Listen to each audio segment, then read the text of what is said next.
Baruch here with genConnect, and I'm joined today by Tim O'Reilly. Tim, I want to start out by talking to you about the role of technology and government. What do you think it should be? Well, first off, we know that it's broken, at least here in the United States. The failure of healthcare.gov brought into high relief just how badly we manage technology at the federal level. Out in Silicon Valley, we all looked at that and said, oh my God, they spent billions of dollars on a lead referral site for insurance companies. You know, people, you can't imagine how that it cost that much to build a website. And, when it broke, it was a small team of people from Silicon Valley who were called in to help fix it. And what's interesting, when you imagine these Google engineers coming in to fix healthcare.gov, you sort of imagine, it was their deep technical expertise that was central to the rescue. But it wasn't. It was actually, they knew what needed to be done, to be sure. And they knew about development practices, but really they were debugging the human side of what went wrong. They were running meetings, figuring out why people weren't talking to each other, why all these different contractors were building things that didn't work together, figuring out how to put in place monitoring so they knew where the thing was breaking. And that was a huge part of it. On the other end of the spectrum, you have something that's happening in the UK. And I'm doing a session here with Mike Bracken, the head of the UK Government Digital Service, tomorrow. Government Digital Service built a top-level, tech and design agency to rebuild the UK's digital infrastructure called the Government Digital Service. They took down about 1,500 websites, replaced them with one, which works. They did something really quite remarkable, which is a lot like what Silicon Valley companies have to do. They said, how should government technology sites work, or how would they work if we put the user at the center rather than government at the center? Because one of the big problems with government technology is that you have a mandate which comes down from government, and then it's filtered through the structure of government. And so, for example, the reason why the UK government had 1,500 websites was there were 1,500 different little departments or agencies or whatever who wanted to tell their story. But citizens don't care that there are 1,500 departments.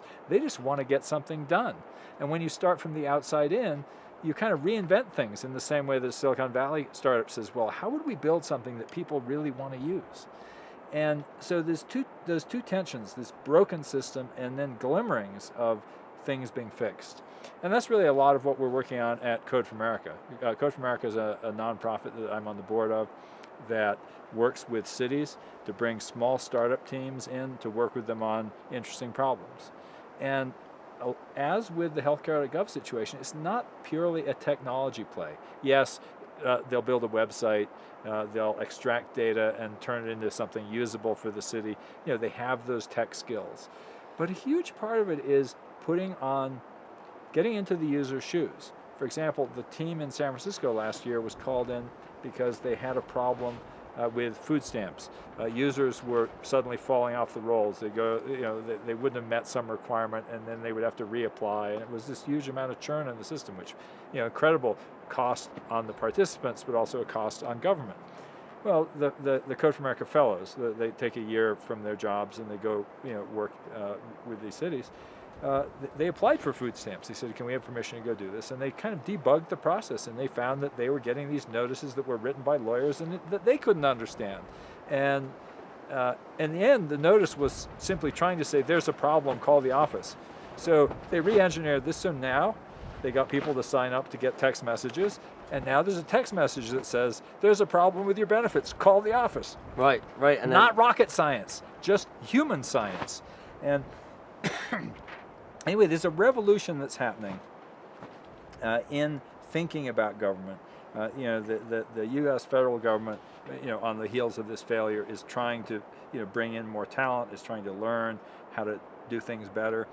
Code for America has now worked with about 30 different cities on really interesting projects. There's a lot of momentum. There's a huge number of civic hackers who are working just to improve their cities.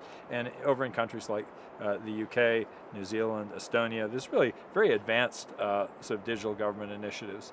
And I think we're really at the beginning of a revolution, so that we'll look back in 10 years, and we'll say, wow, remember when government didn't know how to do technology? And uh, we have the possibility, at least, of a revolution in the kind of services that people get from government. I'm not talking about electoral politics. I'm talking about things like getting health care, or getting social benefits, or getting a driver's license, that will kind of match the kind of user experience that citizens have in the rest of their lives, where you try an app and it just works. Right, right. Well, thank you so much, Tim. And for more with Tim, be sure to check out genConnect.